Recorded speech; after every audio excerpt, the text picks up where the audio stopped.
Well, we've had a weird weather week, as Martha noted, and it's times like this when people start deciding if the end times are upon us. And so there are probably a lot of people talking about whether or not this projects harsh winters or harsh weathers, or whether it's just the end of the world. Well, sometimes we feel like that when we begin to read the Old Testament. And for those of you who have been here for a few weeks, I've been preaching intentionally from the Old Testament. I started in September and will continue this until we begin the celebration of Advent, largely because it's an often neglected part of our canon, of our Holy Bible, and we have a heritage that connects us to these texts that have their origin with the Jewish people.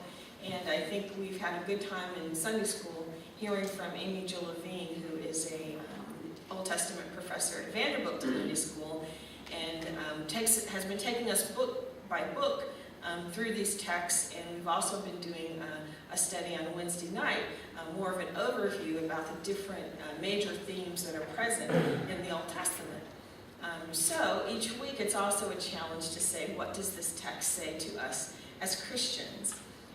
This week, last week Moses died, right? And he was able to look over and see the Promised Land. I always think of the famous last speech of Dr. Martin Luther King when he spoke the night before his assassination, and he said, "I may not get there with you, but God has allowed me to look over, and I've seen the Promised Land." He is really reflecting upon Moses' experience of being on the Mount of Pisgah and looking over and knowing that he will not actually get there. And so now his young assistant, Joshua, has become the ruler, the judge, the leader of the Israelite people. They have not yet crossed over the Jordan into the Promised Land. If you think about how many spirituals and hymns and songs, when we talk about crossing over Jordan has now also become a metaphor for passing on, for transitioning into the next life. But in this text, Joshua stands at the edge of the River Jordan, and God wants him to be confident of one thing. Not only will he be with him as he was with Moses, but he says, "I'm going to elevate you and exalt you," the text says, "in front of the people, so that they will know that I am with you, just as I was with Moses." We're in the last couple of days before the November midterm elections, and won't we all be glad when it's over? My phone has been ringing off the hook. I don't even look at it anymore. Lots of mail in the inbox at home. Lots of emails from various parties and PACs and organizations. It's just becoming all a bit much. And on this Sunday before Election Day, there are usually candidates who are making the rounds in various churches. As I was coming in and listening to NPR, I was hearing about the gubernatorial candidates, and they are making the rounds of churches this morning. And some churches have a policy where they don't let the candidate speak in the pulpit, but maybe they'll just let you wave your hand, or maybe they will let them say good morning and I'm asking for your vote. As you know, churches can't endorse candidates because we're 501c3 organizations. I do encourage you to vote, and I know that many of you have done early voting, but isn't it interesting how these candidates want the blessing of the church folk? They want to stand up and get your attention and somehow say something to you that because I've shown up here at church, I'm a good person, I'm a person of faith. That's the connection they want to make, as though somehow God is giving them some special sort of blessing. My question to them is, where are you the other 51 Sundays of the year? If you're that enthused and that excited about the church people, why aren't you among them and doing things on a regular basis? And Joshua has a similar kind of challenge. Moses has been this big, larger-than-life, phenomenal person.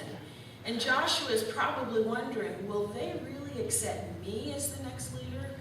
We're actually going to do the thing that God has always promised. We're actually going to cross over into this land. God, how will they know that I'm the one that you've chosen? Well, The 12 leaders are chosen from the 12 tribes, and they're told to carry the Ark of the Covenant, which includes those stones, those tablets that Moses brought down from Sinai. And if you've ever seen a picture of the Ark of the Covenant, there are wings of what they call seraphim, who have 6 wings, and the angels sort of fold their wings over the top. It was believed that God's presence was literally there in the ark. Not that it was a symbol of his presence, but whenever you were in the presence of the ark, that was God's presence. And if you touched it and you were not one of the ones designated to touch the ark, there are stories in the Old Testament of people actually dying right there on the spot. So the ark is nothing to play with. Years later, we're still trying to find it and figure out what happened to it. But as they step into this flowing Jordan River, we're told that the waters fall up on one side and they fall up on the other side. The Jordan River flows into the Dead Sea, and it sort of snakes through Palestine. If you were to stretch it out, it's actually about 200 miles long. It doesn't look that long because it has a lot of bends and crooks. But this is a major miracle once again. And what does it remind us of? The water's up on one side, the water's up on the other. It's very similar to the parting of the Red Sea.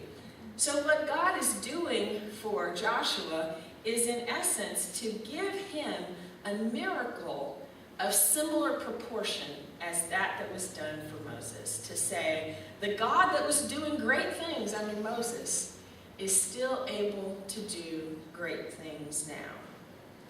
The other important aspect of this particular miracle is that there is nothing that Joshua does himself to bring the miracle upon him. In Moses' day, he stood with his staff and the Red Sea's parted. You all remember the beautiful vision that we have of Charlton Heston in the Ten Commandments and the striped robe that he wears, and the wind is blowing and the people are crossing on the dry ground of the Red Sea. This particular miracle doesn't happen because of Joshua's obedience. It happens because the people that have been chosen by the 12 tribes are the ones who move into the water. And as soon as they step into the waters part. What an awesome symbol, what an awesome message to say that it's not this guy who's doing all of this, but God will continue to move and work among you when you, as a people, are prepared to do the things that he's called you to do. I'm going to say that again. It's not this guy or this girl that's going to cause God to move and do great things. It's when the people have chosen either leadership or the people choose to follow leadership and they are faithful and obedient to God. It's all of us working together that allows God to do the things that he's promised, that allows God to envision and to make real the dreams that we have laid upon him. A generation has come and gone at this point. It's been 40 years since they left Egypt. There are people who were born who don't remember the parting of the Red Sea. They don't remember the Exodus. They don't remember the night of the Passover. They don't remember that rushed Exodus from Egypt. And maybe some of them are young people who all they know really is Joshua. And they see Moses in that generation as some sort of old-fashioned relic from days gone by. What's the big deal about Egypt? Let's just keep moving on. God understands that people need, from time to time, to see him moving in important ways. Every once in a while, we need to be reminded that God is still in the miracle business. This past week, there was a horrifying accident with the Virgin Galactic space program, and it appears that that space shuttle broke in midair. And one of the women in the space industry was speaking to a reporter yesterday, and she said that she believed that it truly was a miracle that one of those pilots survived. She said it was a point in time when They both were strapped with parachutes, but it was probably the case that one of them was in a situation where they could deploy that parachute and the other wasn't. Who's to say why one and not the other?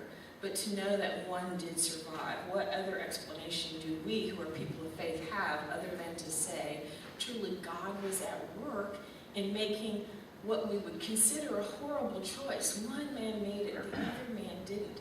Where is God in that?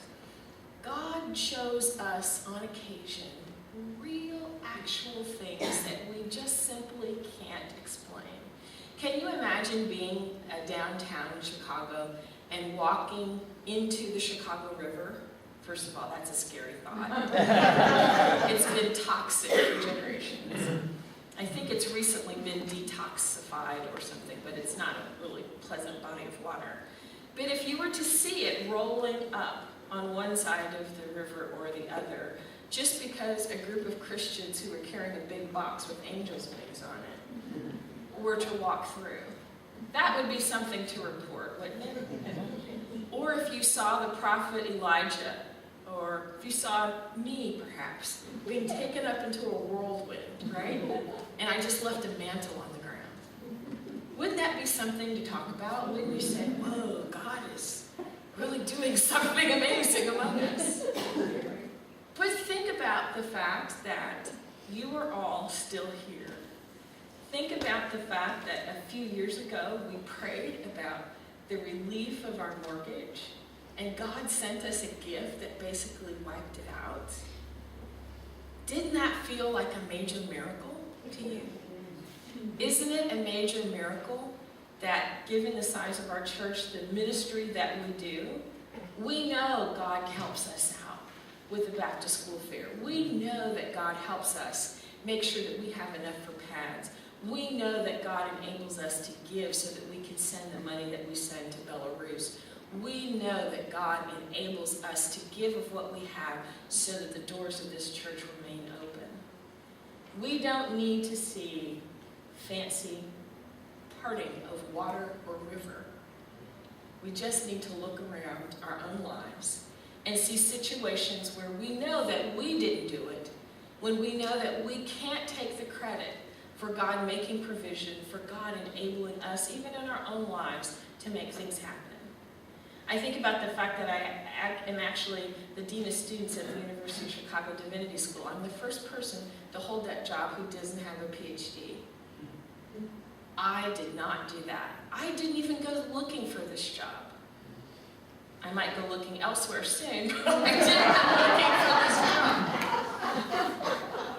didn't go looking for this job. God, they came and found me. I didn't go looking for you. Crystal called me. There are so many things in our lives when the hand of God is moving and we can't necessarily explain why or how, but we know it wasn't us. Joshua can take no credit for the parting of the water. He didn't put his foot into the water. He didn't raise his hand with a mighty staff. He simply told the people, this is what God says we must do. And the people, those 12 leaders, with their own obedience, can you imagine if I said, okay, all the elders, we're going to go down to the Chicago River. And God says that if we walk through that water, it's going to raise up on both sides. Or, as we did a few weeks ago, we're going to walk around our building and we're going to begin to pray for our church. We've got to get back to that, by the way. We're going to walk around our building as just a sign that we trust God to hear our prayers. And we're circling this physical structure, and by doing it, we're circling you and all of the people in it, and asking God to be with us. We know that what we're asking for is nothing that any of us individually can do by ourselves. And that's what will make the results of those prayers and the results of the miracle all the more powerful, is because it will be clear that God did it. And God tends to work that way. God, I think, likes getting glory for the things that he does. And so when we are simply obedient to what he's asked us to do, he is able to go beyond what we have, to go beyond what we can do ourselves, and work in his mysterious ways to bring things to pass that we simply couldn't even imagine doing without his help. And that's really, I think, the story of this text. That Joshua knew that he would need God, and so God did something to show the people, number one, I'm with him. I will still be able to work these wonderful miracles as you've seen done with Moses. But more importantly, if we work together in obedience to God, God works through us too. It's not just working through this one great leader, but working through us who are collectively submitted to follow God's will. What an awesome thought, right? That no matter what, no matter who's at the head, if we are all submitted to God's will and we're all working together, he can do miraculous things through us and, more importantly, with us. God requires our participation. That's the movement from Moses to Joshua, from an older to a younger generation. We're not older to younger, but previous to next. God requires our participation. He requires that we say yes to what he asks us to do. He requires that we be faithful, that we be committed. And who knows what the next miracle will be among us. I pray that as we prepare to cross over into a new year, a new church year, as we're getting ready to have our annual meeting in November, and we'll vote on the budget and we'll vote on installation of new officers, continuing officers, and leaders, that we will be willing to walk whatever path God lays in front of us, knowing that it's really not us, but it's God working through us. Do you need a sign to know that God is with you? Sometimes we do, but I know that if we look around, God is always showing us signs. We just need to be engaged with him, pay attention to how he speaks and how he moves, and that reassurance that God is with us will continue to carry us on. Let's be prepared to go wherever we need to go, to do whatever we need to do, knowing that as always, God is with us.